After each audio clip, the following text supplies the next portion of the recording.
दोस्तों, आज हम जानेंगे गणेश जी की गजमुख की कहानी। प्राचीन समय की बात है।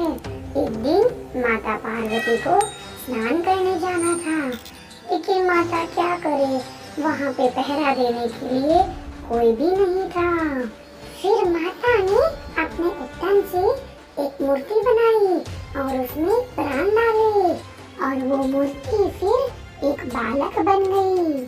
उन्होंने उस पुत्र का नाम रखा विनायक। माता ने विनायक को कहा, तुम यहाँ पहरा दो, मैं स्नान करके आती हूँ और किसी को भी अंदर आने की अनुमति नहीं है। उसी समय वहाँ भगवान शिव आते हैं, लेकिन विनायक ने उन्हें अंदर जाने की अनुमति नहीं दी। ये देख शिव जी क्रोधित हो गए। हे बालक, कौन हो तुम? हट जाओ मेरे रास्ते से। मैं विनायक हूँ और मैं आपको अंदर जाने की अनुमति नहीं दे सकता। तो फिर युद्ध के लिए तैयार हो जाओ बालक।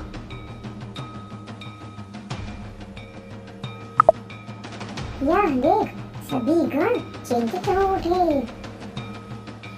शिव जी ने क्रोधित होकर विनायक का सर धड़ से अलग कर दिया। वापस लौटने के बाद अपने मृत पुत्र को देख माता रोने लगी। फिर उन्होंने शिव जी से पूरी कहानी बताई तो शिव जी ने कहा कि मैं इसमें फिर से प्राण डाल सकता हूँ, लेकिन मुझे एक नया शीश चाहिए। भगवान शिव ने अपने गणों से कहा, उत्तर दिशा में जो पहला सर दिखे वो लेकर यहाँ जाना। गणों को उत्तर दिशा में सबसे पहले इंद्र का ऐरावत हाथी दिखा, तो गणों ने हाथी का सर लेकर आए। फिर भगवान शिव ने वो सिर विनायक पर रखा और उसमें प्राण डाल दिए और इसी तरह शिव जी ने उन्हें एक नया नाम दिया, गणेश।